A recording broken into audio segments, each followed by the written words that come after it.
सानताड़ी news channel पाटा set खन सानाम सानताड़ी news नेनेलिया को जोहार आबो बोन बाडाया 2021 रे पश्चिम बंग पनत रे विधानसभा इलेक्शन हुई कना और ओना विधानसभा इलेक्शन रे आबो झाड़ग्राम विधानसभा खन आबोरेन मेटांग मई जहां दो दिसम हर जतोर को ठौकैया जहां दो बीरबाहा हांसदा तिकिन किन जितकर कना आदो उनकिना ओड़ा गेले हेज कना तेहेन उनकिन संग न्यापाम रपड़ उनकिन नावा लेकाते एमएलए किन बनाव कना उनकिना कुकमु उनकिना कामी होरा चेत कना ओना निये गबन थुतिया देला एनखान बीरबाहा सामान बन न्यापाम लेनगे बीरबाहा बेटी आडी आडी जोहार सानताली न्यूज चैनल पाठा सेट खन सनम को के जोहार बेटी आम नवा झाड़ग्राम विधानसभा रे तेहेजेम जितकर कन तबोना आ चेत लेकम बुझावदा आडी रस्क जहाँ कुकमु ताहे कना निया एलाका लगी जहाँ कामी रेना इच्छा ताहे कना से निया एलाका रेन हर को लगी जहाँ कामी रेना इच्छा ताहे कना ओना तेहेन किछुटा माने दाड़िया उनका बुझाव ते आडी रस्क बुझाव दाते बेटी आम माले बाडाया सारा भारत वर्ष गे जे आम दो मेटांग अबोना फिल्म जगत रेन कनाम आम दो हिंदी सिनेमा तथा बांग्ला सिनेमा और सानताड़ी सिनेमा को करादा अदो ओका लेका उयर भावना करते तेहेन नुकान राजनीति लेकान जायगा रे तुम हेज ओना तो कटिज खन गे जेहेतु बाबा हो राजआरी जेरगे ताहे कनाय आयो हो तो ओना दो लई दाड़े जे मायाम रेना मेडन टान हो ताहे कना से जानम खन गे बाबा नेल नेल ते से नोडेन होड़ को जे भावते एटकेटोड़े को पड़ाव लेना और बाबा लड़ाई नेल कदिया और बाबा माने गोटा गे जहाँ असुविधा को सुविधा को नेल लेदा ओना को दिजे उहर कते गे राजनीति दो हेय कना के तेहेन खना आडी शर्मा मारांग खन गे आले दो साधारण हर हिसाब ते बीरबाहा हांसदा दोले नेल अगु कदिया फिल्म रेना दुनिया रे कामी कनाय तेहेन नोआ दुनिया रे तथा माने फिल्म दुनिया बागी हटो कते राजनीति दुनिया रे हेज रेना इच्छा दो चेल लेका ते हेजना इच्छा तो निये गे माने गोटा गे नेले को था से जहाँ अस्पताल कुन कामी कना कोरोना टाइम रे माने पे चांदो जेमन जमा को ले एम का को से आतु आतुन दाणा का तो मानमी को जहाँ लेका एटकेटोड़ा कना को मेटेन सर्टिफिकेट बाको नामेआ से जहाँ रे गवर्नमेंट पाहटा खन जहाँ टाका पैसा को नाम लगती ओंडे बाको नामेआ तो ओना को नेल काते मेटेन उन समय उहर लेदा जे मेटेन पावर रेना दमे दरकार कना और ओना पावर बांखान तेहेኛ जुग रे चेत हो बाय हुआ तो ओना खातिर गे माने एकदम चे इन लेया निन मारांग ये दिन आड़गोइना जाते मानमी को लगित कामी दाड़िया मई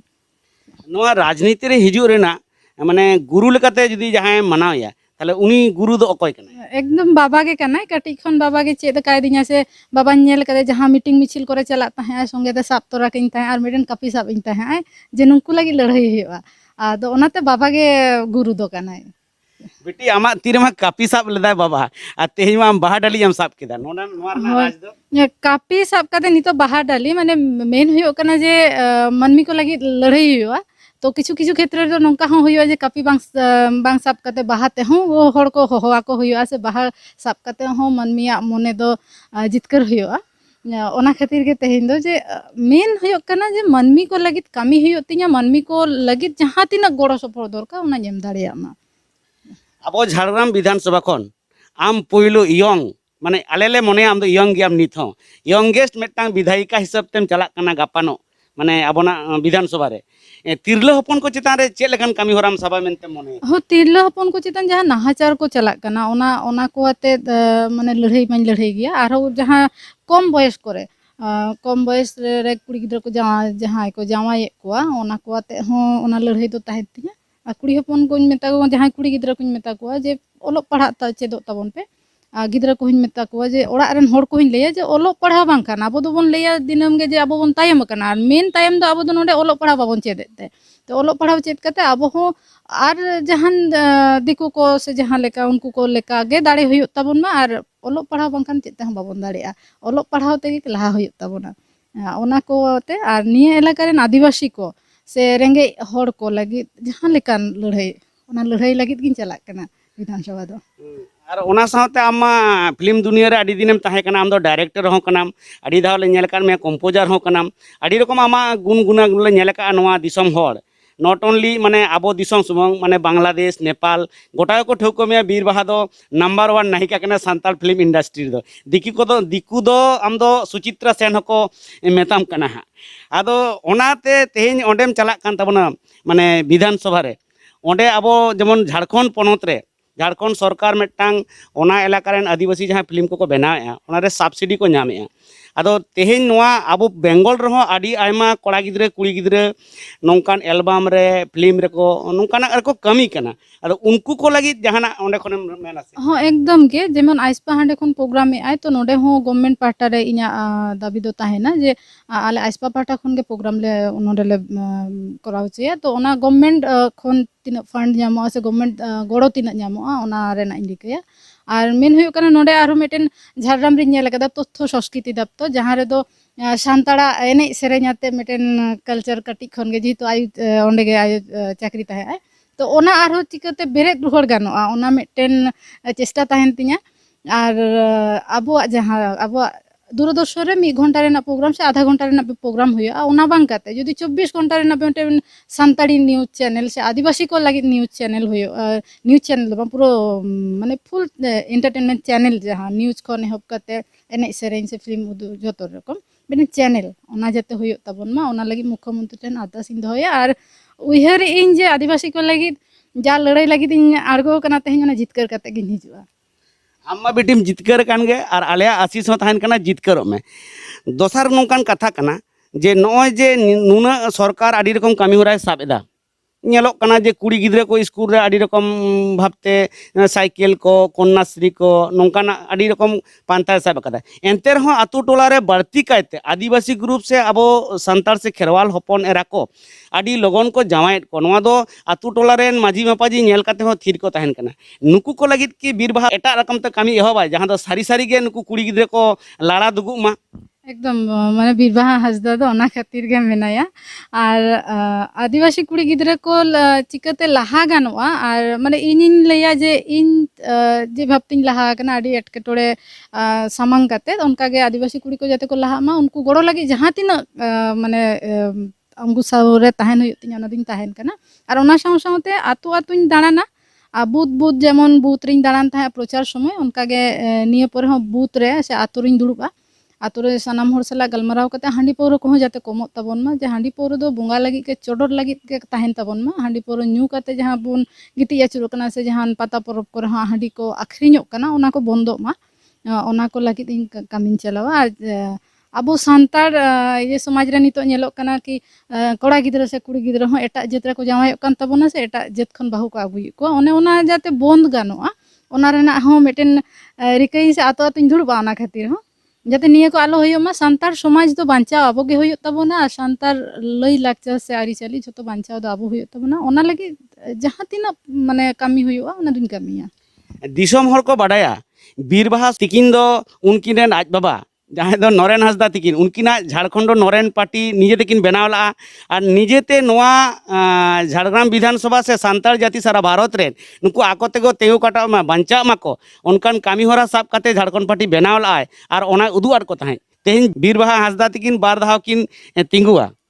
ओना तायम तेहिन नोआ एटा रेकिन हेजना नोआ रना पावड़ी दो बा झारखंड पार्टी नरेन जहाँ ताहे कना ओना ते गिन लड़ाई ताहे निन दिन आ झोतो झारखंड पार्टी ठेन गे इया मेरे आरदास ताहे कना जे माने इया उनका दाड़े बाय ताहे कना से टाका पैसा ते हुन कमजोर गे ताहे कना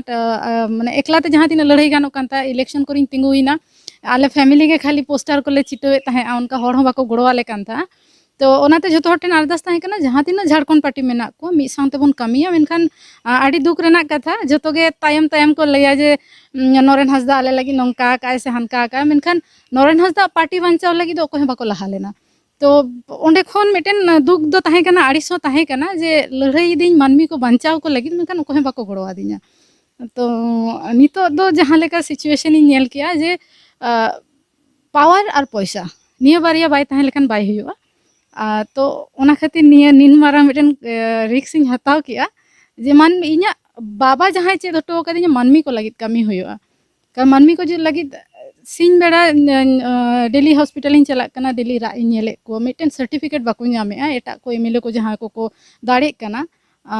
बाको एमा को कना से जहान गवर्नमेंट खन जहां फंड को हिजुक कना ओना को आको ठेन बाय सेटेरोक कना तो ओना को चिकाते सेटर होचो गानोआ से चिका लेकाते मिटेन सर्टिफिकेट इᱧ दाड़िया को ओना खातिर तेहेन दो नीन मारा मिटेन कामी हरा रे आड़गो कना बाबा पार्टी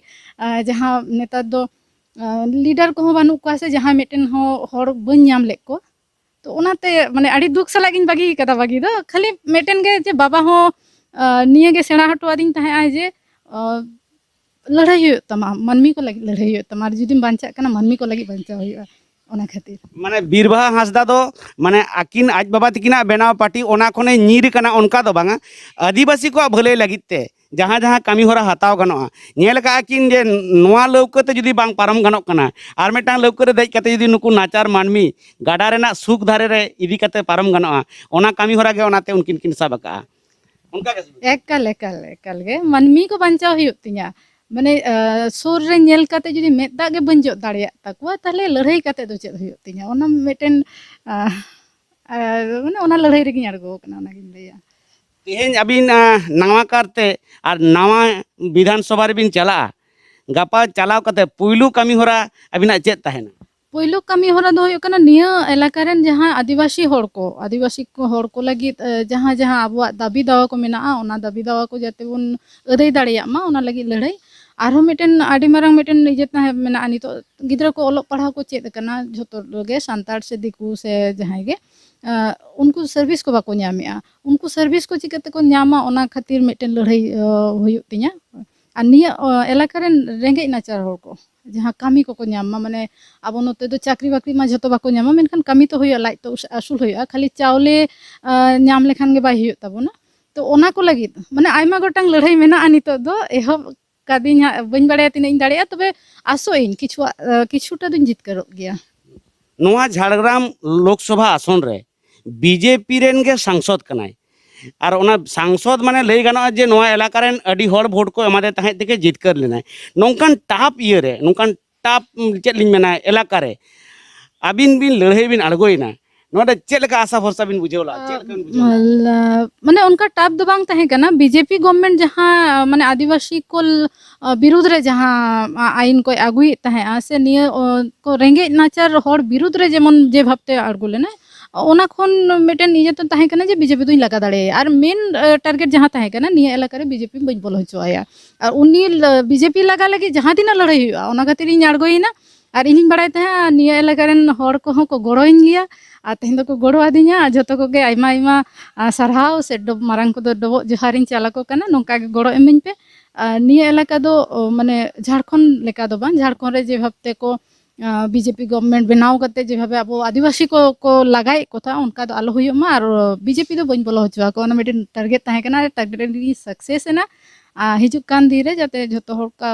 सावतिन ताहे दाड़िया मा कमी दाड़िया मी ओना खातिर झोतो हर ठेना दासी तबे बीरबाहा हांसदा तकिन की मेनेआ जे नोआ एलाका दो आदिवासी कना और आदिवासी एलाका रे नुकिन दो बीजेपी दो बाकिन बोलो होचोआकिना उनकान शपथ हताव कते के लड़ाई किन अड़गो लेना और नोआ आबो जहां दो माने दिकु ते जंगल महल को मेता कना नोआ एलाका रेन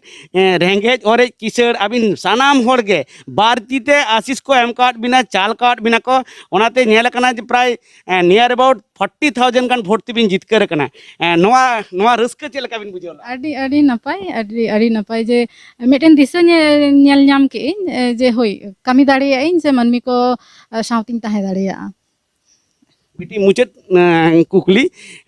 आम दो तिरले हपन रेन माने रिप्रेजेंटेटिव कना बंग यंग सानाम खेरवाल तथा माने रेंगेज और रेन कुड़ी हपन को ओकाटा कथा मेन कते बिन सरहाव को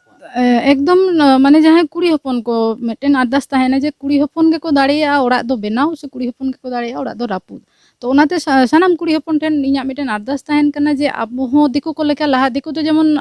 कुड़ी हपन दो आयमा को लहा गद कना मेनखान अब दो उनो बाबन लहा कना तो झोतो हर गे लहा ताबन पे गिद्रा को पढ़ाव को ताबन पे चेत को ताबन पे और कटी माने चेन ले हांडी पौरा दो को बागी पे और हांडी पौरा दो आलो पे आखरिन ताबोना कुड़ी हपन के को आखरिन गोटा नेल दा हाट पता करे आलो पे आखरिन लहा से बन लहा देला जतो मित काते बन लहा कारण अब जुदी निथ जुमित बाबन जुमिद हिजु कान दिरे आदिवासी मेनते जहां अब बन ताहेन का अब किंतु बाको ताहे च आबोना ओनाते अरदास जतो हर ठेन जे देला मिदो आबन से जुमिदो आबन और लहा से बन लहा बीरबाहा हांसदा सानताली न्यूज चैनल नुना दामान कथाम आंजमादिया और नुनगड़ी समय एमादिया ओनाते सानताड़ी न्यूज चैनल पाठा सेट खन और नुकु अब दिसोम रे नोआ झारखंड विधानसभा रे सानाम नेनेलिया पाठा सेट खन आडी आडी सारहाव आडी आडी जोहार मा एनखान आंजम के आबन मिड डोंडेक मारांग बीरबाहा मई तिकिना कथा नितो दो आर मिटटांग कथा बन आंजमा उनकिन रेन आया तिकिन टेन खन उनकिना गड़ो सपोहट तिना गान ताहे कना चेक लेकाते बीरबाहा मई किन जितकर केदेया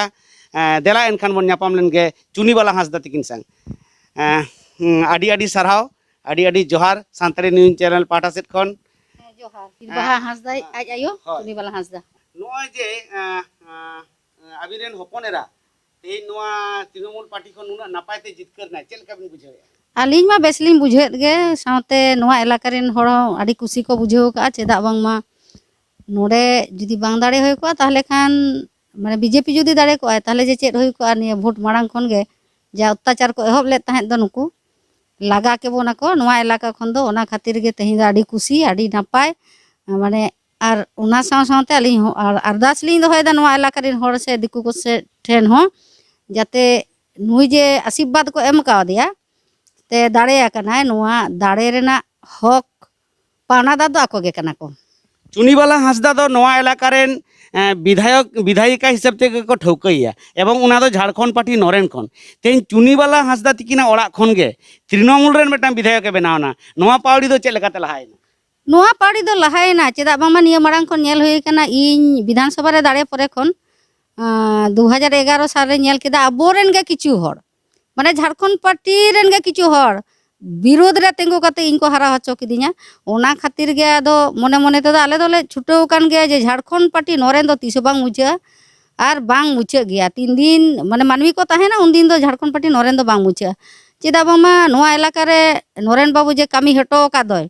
ओका कामी दो बड़े टाका ते हो बांग लेखा आर होड़ो चावले ते हो बांग लेखा ओना होते ते इन दोኝ मनेया आर इन हो चाकरी बाकरी बागी कते ओनाते नोआ राजारी रिन बोलो लेना चेदा बांगमा नोआ इलाका रिन होड़ा दुख दरिया नेल का नरेन बाबू ठेन हेज कते जेलका दुआर हेज कते को राग ताहेना ओना दो इन गेन बड़ाया तो ये ओना होते ते गे इन दो माने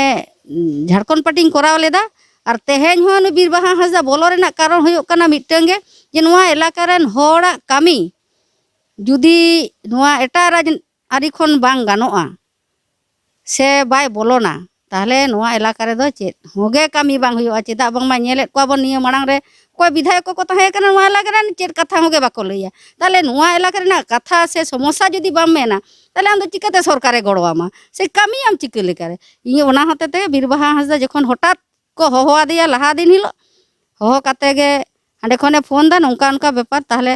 हे जुदी आमा चेत मने दाम कारण आम दो मारांग कनाम गिद्रा ताले इन्या दो लैतेना चेत हो बनु आर इन दो झारखंड पार्टी नोरे रेगेले ताहेना आले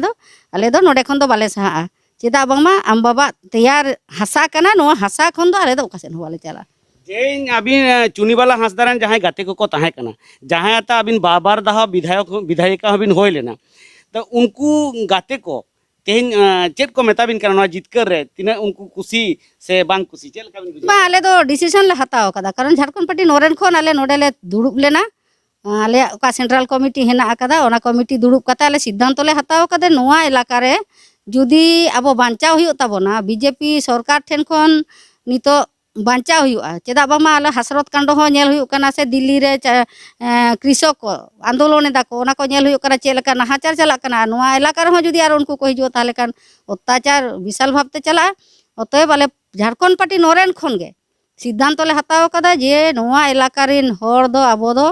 बीजेपी दो बाबन बोलो हचोया से बाबन जितकर हचोया आले प्रेस रिपोर्ट कते आले नोडे प्रेस रिलीज एम कते मोटामुटी आले ले सिद्धांत हताव कते गे आदोले लई केदा जे आले दो नितो दो तृणमूल सरकार एई कारण तेले गड़वाय कना नोआ इलाका रे दो आले दो एटा पार्टी दो जेमन आलो हिजुग मा चेदा बांगमा ममता दीदी कामी कदाय बांग कामी दो बांगा एनते हो आडी आमदा कामी हिना बिटी ठेन आले हो अरदास जे आम जुदी जहां तिसेम दाड़ेया ताहले खान नोआ इलाका रिन हर चिन्हव कम आर आम बाबा ओका आशा ताहे कानते ओना आशा खन दो आलम एड़े लिया नोंकान कथा अबिना कथा लेकाते गे पाले नोआ इलाका रेन तथा झारग्राम विधानसभा रेन सानाम गुनी गरीब सानाम किसड़ हर अबिन बार तीते तेहन बीर बाहा बिटी को जितकर करे तबिना उनको लगे चेक मैसेज बिन एमा अलिंग ओका मैसेज लिंग एम दा नोआ एलाका रेन हर जेको जितकर का दिया खाली जितकर दो बांग इन दोኝ मेना आडी मारंग दाड़े को एम का दिया नोआ दाड़े दो पाले नोआ ऋण दो तीसो बाय हाला दाड़े ता को नो एलाका रेन हड़ा अतएव नोआ एलाका रेन हड़ा आरोई नेहर कोआ जाते आकोआ ओका एटकेटोड़े हांडे नाडे दो बांग हानी नई सांग चाल अरे चाल दा लेका ना हड़ा कथा से हांडे नाडे लई काते दो बांगा आम सरासरी नुई सांग नपेल में रोपड़ में आमा चेत ताम दुख ओना आंजम होचोये में उन समय जुदी बांग कामी हुआ इन तो मिनाई गया से आले हो हेना लेगा आले रेन पार्टी रिन हड़ हेना को गया आले रेन बेसिर भाग हड़ के को बंगा तला कना एनते रहो मारेन हड़ किछु हेना को गे तालिया आर नामान को हेना को तालिया आर अब झारखंडी हड़ दो झारखंड लगी रा एदा को किंतु चिकयाम नितो दाड़े बांग तहन तम खान चेन हो बाम चिका दाड़ेया ओते दाड़े दो मिटटांग दरकार ओना खातिर के तेहन दो बीरबाहा मय चलाव का रहय मने दाले आले तला रे हेना उनी तो एटा से दो बाय चलाव कना नोडे जतो हड़ संग मेसा कते जेमन जतो पार्टी रेन हड़ संग मेसा कते कामी दाड़ेया माय नोआ गे आले दो अरदास ताले अड़ी अड़ी साराव अड़ी अड़ी दामन कथा भी मेन के जहां सांताड़ी न्यूज चैनल पे नेले तबोना उनको को अड़ी अड़ी साराव आपे नौका के सांताड़ी न्यूज चैनल नेल इदी ताबन पे और सब्सक्राइब ताबन पे लाइक ताबन पे आंजम के ताबन पे चुनी वाला हांसदा कथा नुकिन किन मेन किया जे नवा इलाका रे बीरबाहा हांसदा अड़ी नापाया कामिया एवं उनी छानम कोते गड़ोआय पे चुनी वादी अड़ी अड़ी साराव नुन मारंग माने समय बिन एम केट खातिर सांताड़ी न्यूज चैनल पाटा से कोन अबिन आरहों अड़ी अड़ी साराव मा एनकान जोहार जोहार जोहार जतो के जतो को गे जोहार।